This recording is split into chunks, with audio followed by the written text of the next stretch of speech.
আমার ভাইরা, হযরত আলকামা রাদিয়াল্লাহু তাআলা তিনি বললেন, ও আল্লাহর নবীর সাহাবী, আমার সন্তান আমার মনে একটু আঘাত, আমার যে তার স্ত্রীকে প্রাধান্য দিয়েছে এটি আঘাত, আল্লাহর দাসত্ব করার কোনো অংশে কম ছিল না, আমি মাপ দেব না।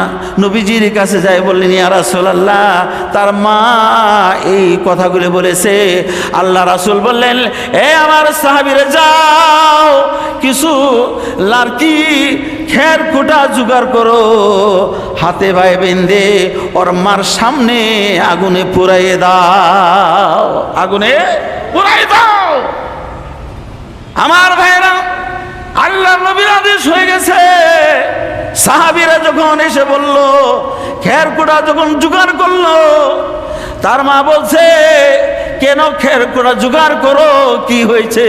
বলল, আপনি যে তো মাপ দেন নাই, তার সমস্ত আমল আল্লাহ বরবাদ করে দিয়েছে, জাহান্নাম তার জন্য হয়ে গেছে। জাহান্নাম তো কোটি কোটি গুণ আগুন তেজস্বী হবে দুনিয়ার আগুনে চেয়ে। এ আলকারমা মা শোনো, আল্লাহর রসুল বলেছে দুনিয়ার আগুনে তারে জ্বালাই দেওয়ার জন্য, এরপরে জাহান্নাম তো রয়ে গেছে। আমার ভাইয়েরা, জমাম দুগিনী মা আলকারমা রাদিয়াল্লাহু তাআলা তার মা বলল, আল্লাহ নবী সাহাবী, যাও নবীজিকে যাই বলো, আমার সালাম যাই বলো, এই সন্তানের জন্য জীবন বড় কষ্ট করেছি, আমার সন্তান আমার চোখের সামনে আগুন দিয়ে পুড়াই দিবে, আমি মা বরদাস্ত করতে পারলাম না, যাই নবীকে যাই বলো, আমি আমার আলকারমাকে মাফ করে দিলাম, নবীরে যায় বলো যেন না পুরায়, আমার চোখের সামনে আগুন দিবে আমি মাইনে নিতে পারি না, আমি আল্লাহর হস্তে তারে মাফ করে দিলাম। বলেন সুবহানাল্লাহ। আমার ভাইয়েরা, আল্লাহ নবীর কাছে গেলেন, এরপর আলকারমা রাদিয়াল্লাহু তাআলার কাছে সাহাবীরা আসলেন, এসে দেখে তিনি বলতেছে, বলেন, আশহাদু আল্লা ইলাহা ইল্লাল্লাহু ওয়াহদাহু লা শারীকা লাহু ওয়া আশহাদু আন্না মুহাম্মাদান আবদুহু ওয়া রাসূলুহু। বলেন না সুবহানাল্লাহ। আমার ভাইয়েরা, মুহূর্তের মধ্যে মার দোয়া কবুল, আর তার মুহূর্তের মধ্যে কালেমা আওয়াজ আসলো, একটু পরেই কালেমা ঈমান নিয়ে দুনিয়াতে বিদায় নিয়ে যায়। হুমা জান্নাতুকা ওয়া নারুকা। বলেন সুবহানাল্লাহ। আরো জোরে বলেন সুবহানাল্লাহ। আমার বাবা যিনি তিনি বলেন, তারা তোমার বেহেশত এবং দুজুক। মা বাপ তোমার বেহেশত এবং, সবাই বলেন, মা বাপ এবং তোমার বেহেশত, মা তোমার বেহেশত, মা তোমার দুজুক। আমার ভাইরা, এটা আমি বলি না, আল্লাহ রাসূল বলেছে, বিশ্ব মানবতার মুক্তির দূত বলেছে, বিশ্ব মানবতার মুক্তির দূত বলেছে। যেমন হুসাইন হাসানকে বলছে জান্নাত, এবং হুসাইনকে বলছে জান্নাত, ফাতেমাকে বলছে জান্নাত। আমার ভাইরা, আশায় মুবাশশিরিন এদেরকে জান্নাতের ঘোষণা দিয়েছে। সন্তানের বেলাও তাই বলা হয়েছে যে তোমার মা তোমার বাবা এদের কাছে জান্নাতটা চাই না। বলেন সুবহানাল্লাহ। মা বাবারে দুঃখ দিলে নামাজ রোজা যায় বিফলে। বলেন, মা বাবারে দুঃখ দিলে নামাজ রোজা যায় বিফলে, মার কলিজায় আঘাত দিলে আল্লাহ সহে না। ওরে মার কলিজায় আঘাত দিলে আল্লাহ সহে না। আল্লাহর নবীজির দয়া তারা পাবে না। হায়রে আল্লাহ নবীজির দয়া তারা পাবে না, আল্লাহর জান্নাত তারা পাবে না। ঠিক মালিক আপনাকে সুস্থ রেখে যিনি পবিত্র মসজিদে যিনি হাজির করে দিলেন, তার কুদরতি পায় একটু সেজদা দেওয়ার মতন ওই মালিকের দরবারে আবার বলে আলহামদুলিল্লাহ। হুকুম মানলে কার মানবো? সবাই বলেন কার মানবো? বিধান মানলে কার মানবো? যদি হুকুম এসে যায়, আমার ভাইরা, যেই কোনো হুকুম আসুক না কেন, কোরআনে যেই হুকুম আছে আমরা ওইটাই মানবো। এবং কার গায়ের উপরে লেগে গেল ওটা আমাদের দেখার টাইম নাই, ঠিক না কথাটা? কোনো সময় নাই, কোনো টাইম নাই। কে মন্ত্রী, কে অমুক সুমুক, এটা দেখার বিষয় নয়। আমার ভাইয়েরা, আল্লাহ রাব্বুল আলামিন কোরআন হাকিমে তিনি বলেছেন কাওলান সাদিদা, তুমি কথাগুলো এমনভাবে সকল কথাগুলো বলো, সোজা কথা তুমি বলে দাও। কাওলান সাদিদা, তোমরা সোজা কথা বলো। সোজা কথা বললে, আমার ভাইয়েরা, সোজা কথা বললে সুদ করে সমস্যা।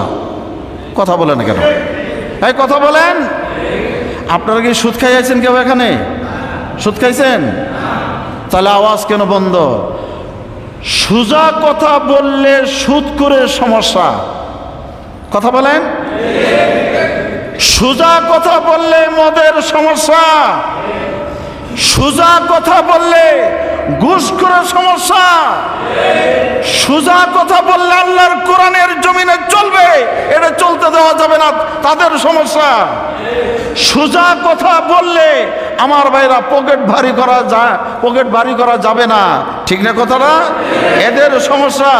কোরআন যদি পার্লামেন্টে চলে যায়, আমার ভাইরা ওই লম্পটগুলো হাজার কোটি টাকা বানিয়ে বেগম পাড়া বাড়ি করা সম্ভব না, ঠিক না কথাটা? বাংলার জমিন, আমার ভাইরা, বাংলার জমিনে নবীর ওয়ারিসগণ আছে। এই বাংলার যা নবী বলে আল উলামা ওয়ারাসাতিল আম্বিয়া, নবীর ওয়ারিস একমাত্র উলামায়ে কেরাম। উলামায়ে কেরামেরা একটাও বেগম পাড়া বাড়ি নাই। এই কথা বলেন না কেন? একটাও বেগম পাড়া বাড়ি তাদের নাই, একটাও বাড়ি নাই। এবং যারা হক্কানি উলামায়ে কেরাম, আল্লাহ ওয়ালাদের সুহবতে যারা অবস্থান করেছে, ওয়াকুনু মাস সাদিকিন, সত্যবাদীর সাথে যারা সঙ্গ দিয়েছে, ওই কোরআনের সাথে যাদের সম্পর্ক ছিল, রসুলের সাথে যাদের সম্পর্ক ছিল, এই সত্যবাদীর সাথে যারা সম্পর্ক করেছে, এরাও আমার ভাইয়েরা বিদেশে কোনো বাড়ি করে নাই, ঠিক না কথাটা? বিদেশ তো বাড়ি করে তারাই যাদের দাড়ি নাই মুছ আছে। কি বলেন? যাদের দাড়ি নাই মুছ আছে, আমার ভাইরা, তারাই তো বেগম বাড়ি করেছে। হাজার নারী তাদের সামনে আমার বুক বিলাসের জন্য তারা তৈরি হয়ে গেছে, ঠিক না কথাটা? এই আমি এটা কি বোধ গাইতেছি না। যেমন আবু জাহালের কথা কোরআনে আছে, বলতেই হবে। আবু জাহালের কথা কোরআন আছে, বলতেই হবে। ফেরাউনের কথা কোরআন আছে, বলতেই হবে। নমরুদের কথা কোরআন আছে, বলতেই হবে। হামানের কথা কোরআন আছে, বলতেই হবে। আবু বকরের চরিত্র কথা কোরআন আছে, বলতেই হবে। ওমরের কথা চরিত্রের কথা আছে, বলতেই হবে, ঠিক না কথাটা? এই জন্য আমার ভাইয়েরা, কার উপর দিয়ে লেগে যায় এটা আমার দেখার টাইম কোন আলিমেরও নাই। আমারও মরতে হবে, আপনারও মরতে হবে, যাইতেই হবে কবরে। জবাব আল্লাহর দরবারে, ওই মহান দরবারে আপনাকে কাঠ করায় দাঁড়াই যাইতেই হবে। এই জন্য সম্মানিত হাজিরিন, আমি কোরআনে হাকিম থেকে সূরা বনী ইসরাইলের আমি 23 নং একটা আয়াতে কারিমা তেলাওয়াত করেছি। আজকে বিষয়বস্তু হলো, আমরা অনেকেই আছি যে আমাদের পিতা এবং মাতা এর ব্যাপারে দুই একটা কথা আমি কোরআন থেকে আলোচনা করব। বলেন ইনশাআল্লাহ। শুনতে রাজি আছেন না আমার ভাইরা? তার কারণ আল্লাহ রাব্বুল আলামিন তিনি বলে দিলেন, ওয়াকাদা রাব্বুকা আল্লা তা'বুদু ইল্লা ইয়াহু ওয়া বিল ওয়ালিদাইনি ইহসানা। বলেন সুবহানাল্লাহ। তিনি বলছেন, আর আপনার প্রতিপালক নির্দেশ হয়ে গেছে। আল্লাহ আমাকে নির্দেশ করেছে, রাসূল বলে দেন আমাদের রব আমাদের নির্দেশ করে দিয়েছে, আল্লাহ ব্যতীত কারো দাসত্ব করা যাবে, গোলামি করা যাবে না। আল্লাহটা হলো, আমার ভাইরা, আল্লাহ হলো বেমেসাল, তার কোনো মেসাল নাই। আল্লাহ হলো বেমেসাল, তার কোনো মেসাল নাই। আল্লাহ তাআলা বলেন, এক একমাত্র তোমার রবের আদেশ হয়ে গেছে, আল্লাহ ছাড়া কারো দাসত্ব করা, কারোর আইন মানা যাবে না। তারপরেই দেখেন আল্লাহ রাব্বুল আলামিন এই যে আমাদের মা, আমাদের পিতা, তাদের ব্যাপারে আজকে দেখেন সূরা বনী ইসরাইলে আল্লাহ রাব্বুল আলামিন এইভাবে এই কথাগুলো বললেন যে আর তোমার পিতা এবং তোমার মাতার দাসত্ব করো, তাদের আনুগত্য করো। বলেন সুবহানাল্লাহ। কারো দাসত্ব করো? পিতা এবং মাতার দাসত্ব করো। কেন? এটা আল্লাহর আদেশ হয়ে গেছে, আল্লাহর নির্দেশ হয়ে গেছে। আমি আল্লাহ ছাড়া কারো দাসত্ব করা যাবে না। একমাত্র হুকুম মানার ব্যাপার, আমি আল্লাহর হুকুম মানো। কিন্তু পিতা মাতার প্রতি যে সৎ ব্যবহার করতে হবে, এটাও তো আল্লাহর আদেশ। এটাও কি কথা বলেন? এটাও কার আদেশ? এটাও আদেশ। আল্লাহর আদেশ মানাটা হলো ইবাদত, আল্লাহর নিষেধ মানানো কি বলেন? ইবাদত। বলেন কি? ইবাদত। যেমন ঠিক 12টার সময় নামাজ পড়া নিষেধ, নামাজ পড়া নিষেধ। ঠিক সূর্য ডুবন্ত অবস্থায় নামাজ পড়া নিষেধ, অথচ নামাজ পড়া আদেশ।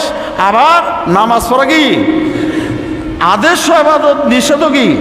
কথা বলেন, নিষেধ কি? ইবাদত। আবার আপনি দেখেন রমজানের মধ্যে রোজা রাখছেন, আপনি রোজা রাখছেন, আপনি আল্লাহর আইন ফরজ হয়ে গেছে, রোজা রাখছেন, কিন্তু ঈদের দিন রোজা রাখা যাবে? এটাও আদেশ মানে কি? আল্লাহর ইবাদত। বলেন না সুবহানাল্লাহ। এই জন্য কথাটা ক্লিয়ার করে দিলাম, এটাও আল্লাহর আদেশ। আল্লাহর আদেশ হয়ে গেছে তোমার পিতা মাতার দাসত্ব করো, গোলামি করো। এরপরে বলা হইতেছে যে কি বলা হইতেছে?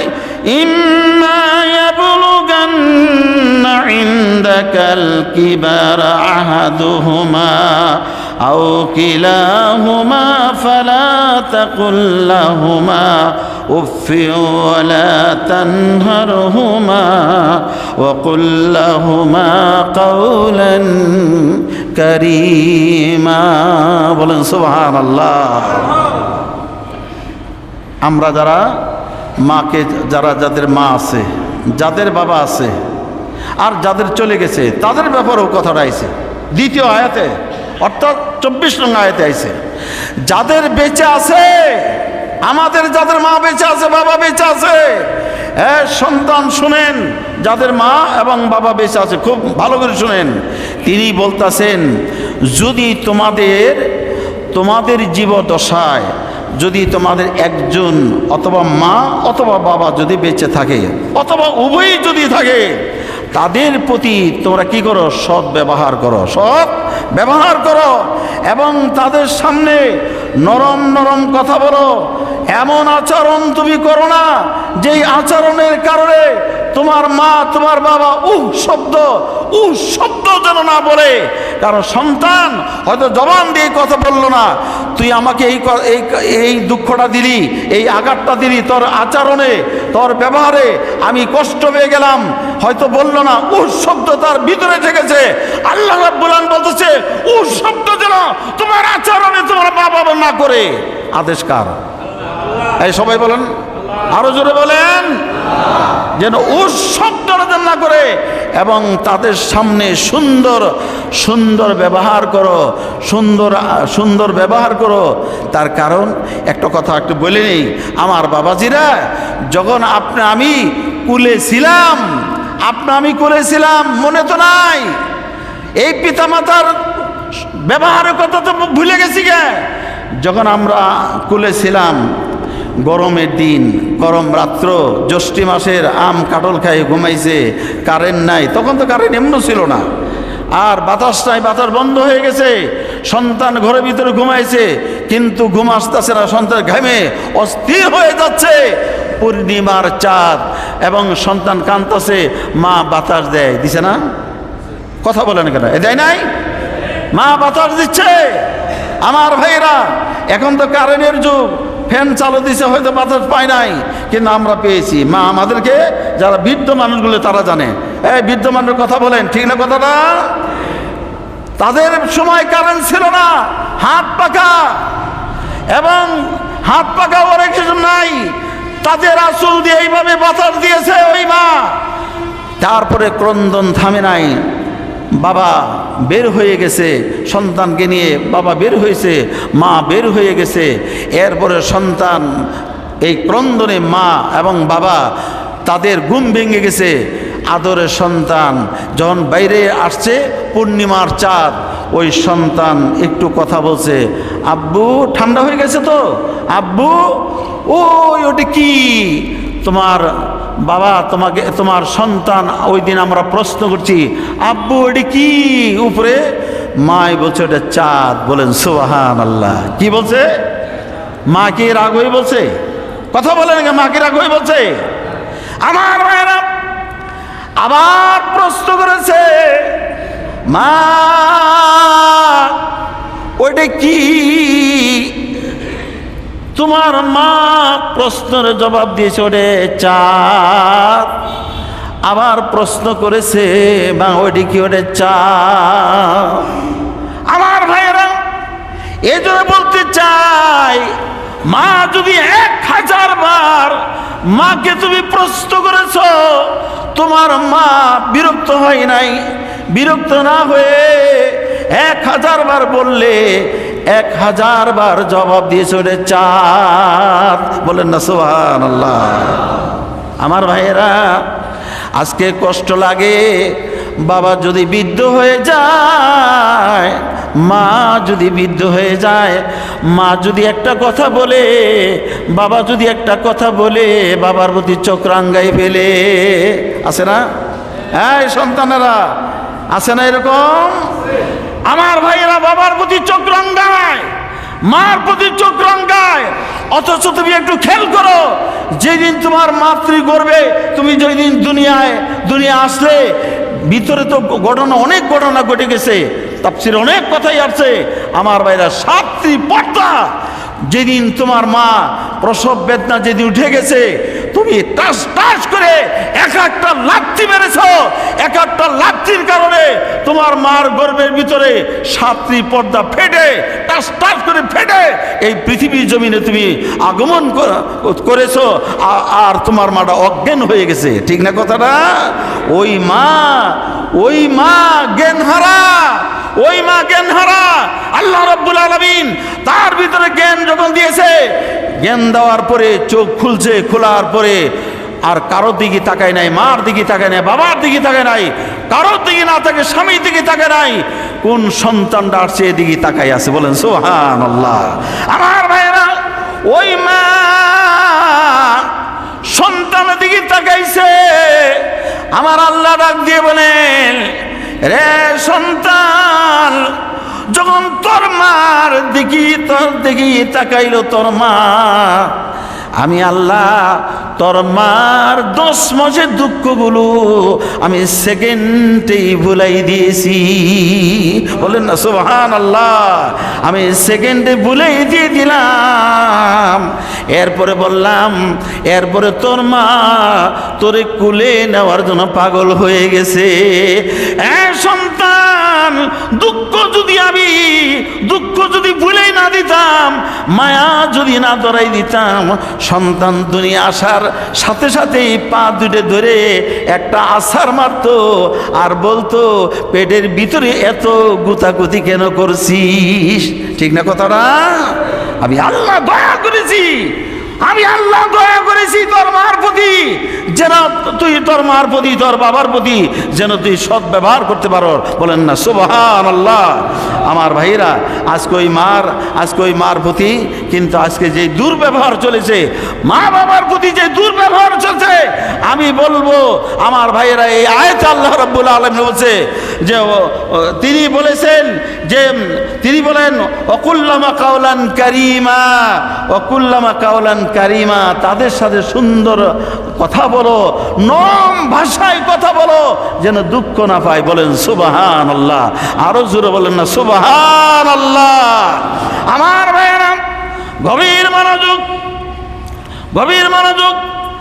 আল-কারমা রাদিয়াল্লাহু তাআলা ইতিহাস খুলে দেখেন, নবীজির জামানা আল-কারমা রাদিয়াল্লাহু তাআলা নবীজির একজন সাহাবী ছিলেন। ওই সাহাবী ইন্তেকাল হয়ে যাবে, কিন্তু নবীর সাহাবীগণ চলে গেছে, তার জবান দিয়ে কালেমা বের হয় না। মৃত্যুর সময় তার কি বের হয় না? কালেমা বের হয় না। হ্যাঁ, সন্তানরা ভালো করে মনে রাখবেন, মৃত্যুর সময় কালেমা বের হয় না। এরপরে সাহাবীরা এসে বলল, ইয়া রাসূলুল্লাহ, আল্লাহর নবী গো, ওই আলকামার ওর ভিতরে কালেমা আসে না, কালেমা বন্ধ হয়ে গেছে। নবীজি বললেন, যাও দেখো তার বাবা কেন এই বাধা হয়ে গেল, কেন তার কালেমা আসলো না, কিসে বাধা দিল। যাও, আমি জানি আলকামা নামাজ পড়েছে, রোজা রেখেছে, আমার পিছনে নামাজ পড়েছে, যুদ্ধের ময়দানে গেছে, কেন তার কালেমা আসে না। যাই দেখো তার বাবা বেঁচে আছে কিনা, তার মা বেঁচে আছে কিনা। কিন্তু যাই দেখে জনম দুঃখিনী মা বেঁচে আছে। বলেন সুবহানাল্লাহ, মা বেঁচে আছে। এরপরে বলল যে ওনার মুখ দিয়ে তো কালেমা বের হয় না, আপনি ওনাকে মাফ করে দেন। আলকামা রাদিয়াল্লাহু তাআলা আনহু তার মা কি বলছে জানেন? তিনি বলতেছে, না তো প্রথম বলতেছে যে আপনার সন্তান আপনার সাথে কোনো আচরণ কি খারাপ করেছে? বলল না। প্রথম বলছে উনি কি কীরকম মানুষ ছিল? বলে খুব ভালো মানুষ ছিল। যে কীরকম ভালো? বলে ইবাদত করেছে, তাহাজ্জুদ পড়েছে, কোরআন তেলাওয়াত করেছে, আল্লাহর হুকুম মানছে, এবং কোনো গরিব মিসকিন যদি তার কাছে কিছু ভিক্ষুক হয়ে দাঁড়াইতো, পকেটে যা আছে, কয় টাকা আছে দেখতো না, সব টাকাগুলো দিয়ে দিত। কিন্তু একটা কথা আমি তারে মাপ দিতে পারি না, কারণ হলো কি,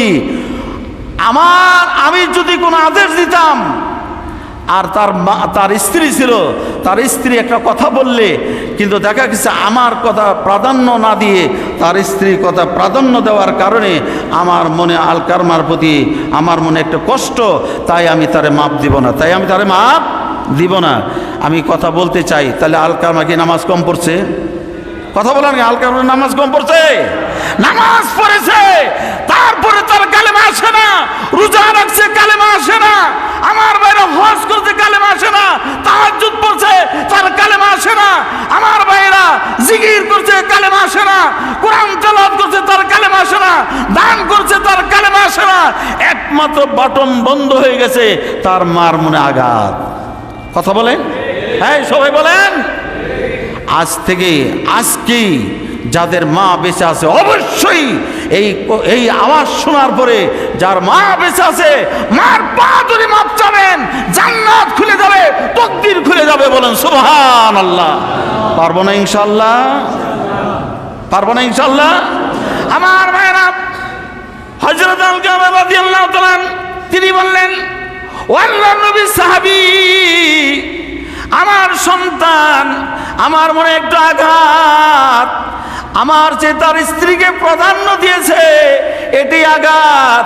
আল্লাহর দাসত্ব করার কোনো অংশে কম ছিল না, আমি মাপ দেব না। নবীজির কাছে যাই বললেন, ইয়া রাসূলুল্লাহ, তার মা এই কথাগুলো বলেছে। আল্লাহ রাসূল বললেন, এ আমার সাহাবীরা, যাও কিছু লার্কি খের কুটা জোগাড় করো, হাতে ভাই বেঁধে ওর মার সামনে আগুনে পুড়াইয়ে দাও, আগুনে পুড়াইয়ে দাও। আমার ভাইরা, আল্লাহ নবীর আদেশ হয়ে গেছে। সাহাবীরা যখন এসে বলল, খের কুটা যখন জোগাড় করলো, তার মা বলছে, কেন খের কুটা জোগাড় করো, কি হয়েছে? বলল, আপনি যে তো মাপ দেন নাই, তার সমস্ত আমল আল্লাহ বরবাদ করে দিয়েছে, জাহান্নাম তার জন্য হয়ে গেছে। জাহান্নাম তো কোটি কোটি গুণে আগুন তেজস্বী হবে দুনিয়ার আগুনে চেয়ে। এ আলকামা মা শোনো, আল্লাহর রসুল বলেছে দুনিয়ার আগুনে তারে জ্বালাই দেওয়ার জন্য, এরপরে জাহান্নাম তো রয়ে গেছে। আমার ভাইয়েরা, জনম দুঃখিনী মা আলকামা রাদিয়াল্লাহু তাআলা তার মা বলল, আল্লাহ নবী সাহাবী, যাও নবীজিকে যায় বলো, আমার সালাম যায় বলো, এই সন্তানের জন্য জীবন বড় কষ্ট করেছি। আমার সন্তান আমার চোখের সামনে আগুন দিয়ে পুরাই দিবে, আমি মা বরদাস্ত করতে পারলাম না। যাই নবীকে যায় বলো,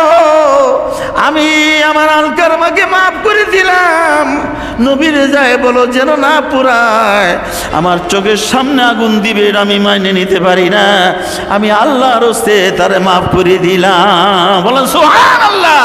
আমার ভাইরা আল্লাহ নবীর কাছে গেলেন, এরপর আলকারমা রাদিয়াল্লাহু তাআলার কাছে সাহাবীরা আসলেন, এসে দেখে তিনি বলতেছে, বলেন আশহাদু আল্লা ইলাহা ইল্লাল্লাহু ওয়াহদাহু লা শারীকা লাহু ওয়া আশহাদু আন্না মুহাম্মাদান আবদুহু ওয়া রাসূলুহু। বলেন না সুবহানাল্লাহ।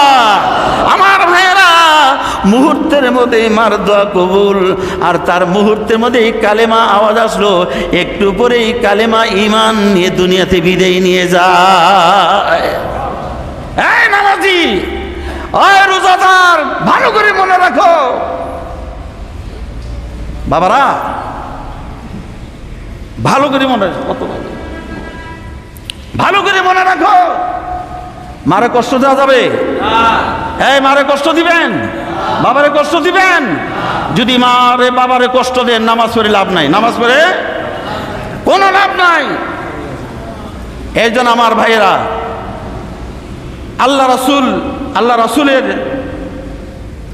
আল্লাহ রাসূল বলতেছে যে আল জিম রিজ লাহা হাসানাল জান্নাহ। বলেন না সুবহানাল্লাহ। আরো জোরে বলেন না সুবহানাল্লাহ। যে তুমি তোমার মায়ের পদতলে পড়ে থাকো, নবী বলতেছে তোমার মায়ের পদতলে পড়ে থাকো এবং তার খেদমতে নিয়োজিত থাকো, এবং এখানেই তোমার জান্নাত। বলেন সুবহানাল্লাহ। আল্লাহ নবী বলে এখানেই তোমার কি? আরো জোরে, এখানেই তোমার কি? জান্নাত। আমার নবী এটা বলে ক্ষান্ত হয় নাই, তিনি আরো ঘোষণা দেন, হুমা জান্নাতুকা ওয়া নারুকা। বলেন সুবহানাল্লাহ। আরো জোরে বলেন সুবহানাল্লাহ। আমার বাবাজিরে তিনি বলেন তারা তোমার বেহেশত এবং দুজুক। মা বাপ তোমার বেহেশত এবং, সবাই বলেন, মা বাপ এবং তোমার বেহেশত, মা তোমার বেহেশত, মা তোমার দুজুক। আমার ভাইরা, এটা আমি বলি না, আল্লাহ রাসূল বলেছে, বিশ্ব মানবতার মুক্তির দূত বলেছে, বিশ্ব মানবতার মুক্তির দূত বলেছে। যেমন হুসাইন হাসানকে বলছে জান্নাত, এবং হুসাইনকে বলছে জান্নাত, ফাতেমাকে বলছে জান্নাত। আমার ভাইরা, আশায় মুবাশশিরিন এদেরকে জান্নাতের ঘোষণা দিয়েছে। সন্তানের বেলাও তাই বলা হয়েছে যে তোমার মা তোমার বাবা এদের কাছে জান্নাতটা চাই না। বলেন সুবহানাল্লাহ। মা বাবারে দুঃখ দিলে নামাজ রোজা যায় বিফলে। বলেন, মা বাবারে দুঃখ দিলে নামাজ রোজা যায় বিফলে, মার কলিজায় আঘাত দিলে আল্লাহ সহে না। ওরে মার কলিজায় আঘাত দিলে আল্লাহ সহে না। আল্লাহর নবীজির দয়া তারা পাবে না। হায়রে আল্লাহ নবীজির দয়া তারা পাবে না, আল্লাহর জান্নাত তারা পাবে না। ঠিক না? মারে কষ্ট দেওয়া যাবে? আরেকটু উদাহরণ দিয়ে আমি শেষ দিচ্ছি। বাবা, মনে করো আপনি হজ করতে গেছেন, হজে গেছেন, হজে যাওয়ার পর হজ থেকে আসলেন, আসার পরে আপনার ভাগিনে জিজ্ঞাসা করলো, মামা আপনি যে এত এই এখন তো বর্তমান 5-6 লক্ষ টাকার বেশি যায়, আমরা যখন গেছি তখন একটু কমই ছিল, যে আপনি হজ করে আসলেন মক্কা মদিনায়, আপনি কি হজটা করে আইলেন, আপনাকে মক্কা মদিনায় হজ করার পরে কবুলতের গ্যারান্টি নিয়ে কি বাংলাদেশে আইছেন? কয় না বাবা, মামা হজ করছি সত্য, মুজদালিফায় গেছি, আরাফাতে দোয়া করছি, মিনায় গেছি, কুরবানি করেছি, সাই করছি, কিন্তু তারপরে হযরত আসওয়াদ চুমা দিয়েছি, নবীর রওজা জিয়ারত করেছি, এরপর আরাফাতে কাঁদছি, জানি না আমার হজ কবুল হয়েছে কিনা, এই গ্যারান্টি নিয়ে আমি দেশে ফিরি নাই। চাচা ভাইস্তে বললো, চাচা হজ করলেন, আপনি কি হজ কি কবুল হয়েছে এই গ্যারান্টি নিয়ে আসেন? কই তাও তো জানি না, আমি তো সবই করছি তাও তো জানি না। সন্তান প্রশ্ন করলো, বাবা আপনি হজ করলেন, হজ কি আপনি কবুলতির গ্যারান্টি নিয়ে কি বাড়িতে আইছেন? কই তাও তো জানি না। আমার ভাইয়েরা, আল্লাহ রাসূল তথ্য গুরুত্ব দিতেছে। এ আমার ভাইরা, আল্লাহ নবী বলে কেউ যদি মা বাবার দেখি একটা নজরে যদি তাকায়, আল্লাহ রাসূল বলেন 100 রহমত তার কপালে নাজিল হয়ে যায়। কত রহমত? 100। এরপরে বলেন যদি 1000 বার তাকাই 1000 বার হবে। এরপরে বলা হয় তোমার মারে যদি খুশি করতে পারো, তোমার বাবারে যদি খুশি করতে পারো ইবাদত করে, তাহলে তোমার মারে খেজমত করলে ওটা তোমার কবুলের হজ তোমার বাংলাদেশেই হয়ে গেল। বলেন না সুবহানাল্লাহ? আরো জোরে বলেন সুবহানাল্লাহ।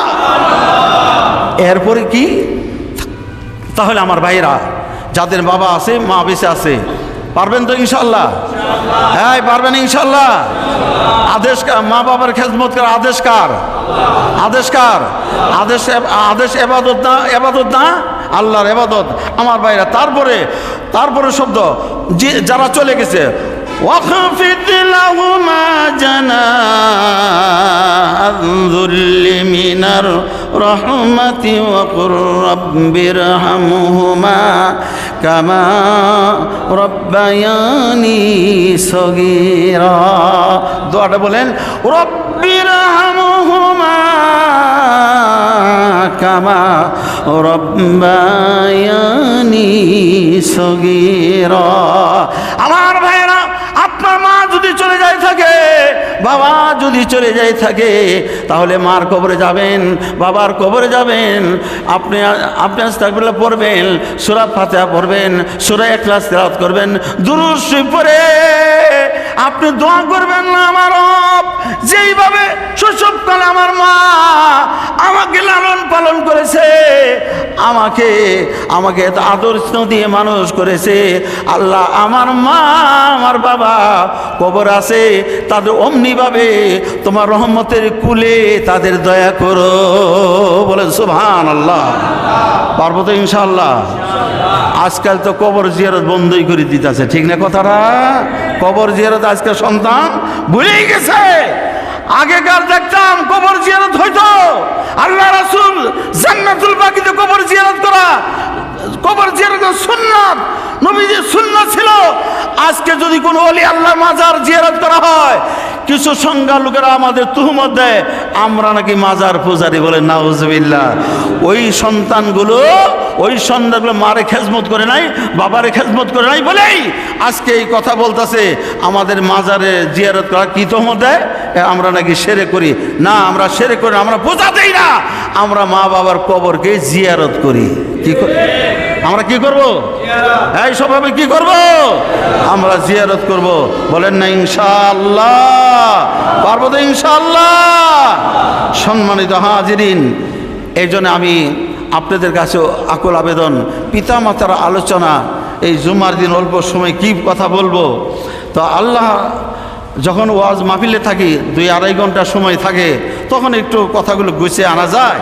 এই জন্য আমরা যারা পারবো তো ইনশাল্লাহ, পিতা মাতা যাদের বেঁচে আছে খেজমত করবো তো ইনশাল্লাহ, খেজমত করবো তো ইনশাল্লাহ, পাও ধরে মাপ চাবো তো ইনশাল্লাহ। যদি তোমার তকদির খুলতে চাও, যদি রিজিকের তকদির খুলতে চাও, মার পা ধরো, বাবার পা ধরো, নাহলে তকদির বন্ধ হয়ে যাবে, দুনিয়া তো অপমান হবে, জিন্দিগি তোমার কষ্ট হয়ে যাবে, লান্নতে জিন্দিগি হবে, পরবারে তো তোমার আছেই, ঠিক না? তাহলে পারবো ইনশাল্লাহ? পারবো। আর যাদের মা আছে কবরে যাবো তো ইনশাল্লাহ। আল্লাহ যেন আমাদের সকল ভাইকে তৌফিক দান করবেন, আল্লাহুম্মা আমিন। বলেন আল্লাহুম্মা আমিন। তো বাবা, আরেকটা ঘোষণা আমি দিচ্ছি, একটু